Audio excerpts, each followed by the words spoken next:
At the time when Manchester United seemed to be having a summer transfer window of their dreams, they've signed Euro, they've signed Joshua Zirkzee. At the time when Manchester City, the four-time Premier League champions, let's not forget, going for their fifth, have strengthened. They've signed Savio or Savinho. At the time when Arsenal seemed to be slow off the blocks, we have not signed anybody. Well, if you count Raya in there, then we've signed one player who we basically signed last season. Yes, Calafiori seems imminent, but that is all we've done. At a time like this is the worst news any Arsenal fan will want to hear. The fact that Gabriel Jesus is being linked to Al Ahly in Saudi Arabia. This is the worst news that we could have asked for at this time. And you know what is even crazier? The fact that there are some Arsenal fans out there who are actually asking for this to happen. They're asking how much. AFTV put out a poll today. They were asking on their Instagram and on their Twitter, would you keep or sell Gabriel Jesus? And there are some Arsenal fans who are out there actually saying yes for the right price. If they bring 50 plus million, let him go. And I'm like, so what is going to happen? We are not a for-profit club. I understand that we might be, but as fans, that's not how we think. We are thinking of strengthening the team as much as possible to challenge next year. Aren't you tired of coming in second place 2 years in a row? Do you want to come second again or third? How would you lose your only number 9 that can actually dribble and take on players? What happens next season when teams come up against us and play the low block, as we know is going to happen? That's what happens when a team keeps possession and plays like us. Teams will always set up defensively against us, at least the majority of the teams. What happens then when Saka gets doubled up, tripled up on? What happens then when Odegaard is locked up because he's the only one who can actually drop a shoulder and take one man on or a second man on and find a pass?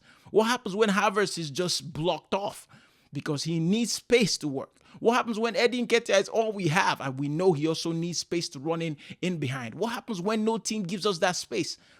Only one striker we have can actually take that ball, come out, take a man on, take a second man on, and actually create an opportunity or score a goal. And that man is Gabriel Jesus. But some Arsenal fans seem to have forgotten.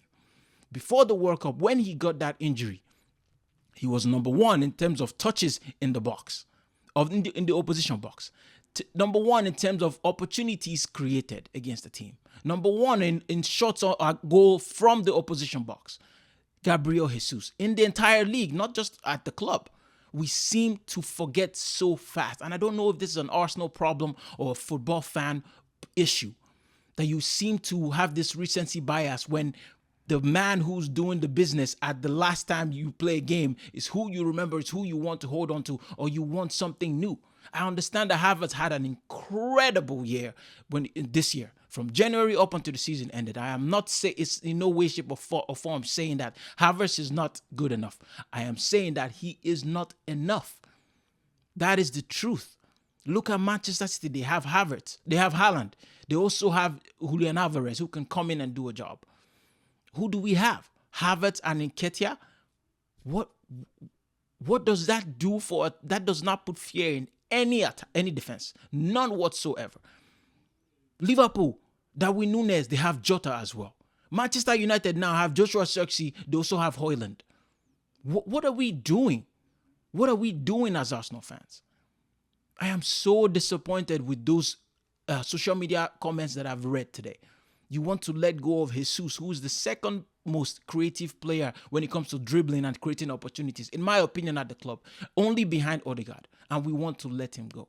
What happened to trying to strengthen and keeping our best players so we have strength and depth to compete against City? Manchester United seem to be coming in at full force with making sure that they have a strong bench and in the attacking front and defensive front. Our defense is the only part of that field that I am okay with. We lost Amadou Onana to Aston Villa. What happens if Thomas Partey leaves? What happens then?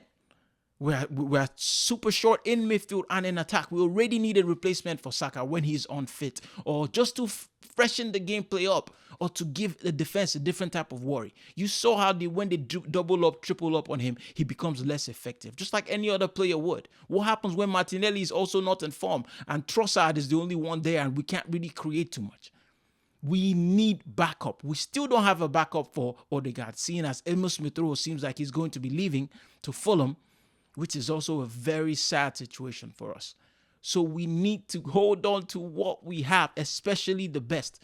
I know this might sound very controversial or a crazy take, but I believe that Jesus is the best striker in the Premier League that can unlock defense in terms of the way he dribbles, the way he controls the ball, the way he dances with the football, that Brazilian flair that seems to have gone away from the game almost. I don't understand how we are even considering selling Jesus. Am I too sentimental? Is that what it is? Did I get too attached to Gabriel Jesus? Is this take very crazy? Let me know in the comments if you think I'm being absurd with what I'm thinking. Goodness, this is not what I want to hear, especially this week when I'm about to enjoy Arsenal. I live in Los Angeles. They're here. There will be 2 games played. There will be the Bournemouth one. There's the Manchester United one, which I am definitely going for. I'm still undecided about the Bournemouth one because of work. The Manchester United one for sure this weekend. I will be there. I should be enjoying this, but today AFTV and Robbie putting out that link, Jesus to Al Ali just broke my heart. I do not want this. And let me know in the comments if you agree or disagree with me. This just came as a shock to me. Let me know your thoughts in the comment section. And if you're new here, please consider subscribing. Also like this video and let me know your thoughts in the comment section, okay? Take care. God bless. Peace.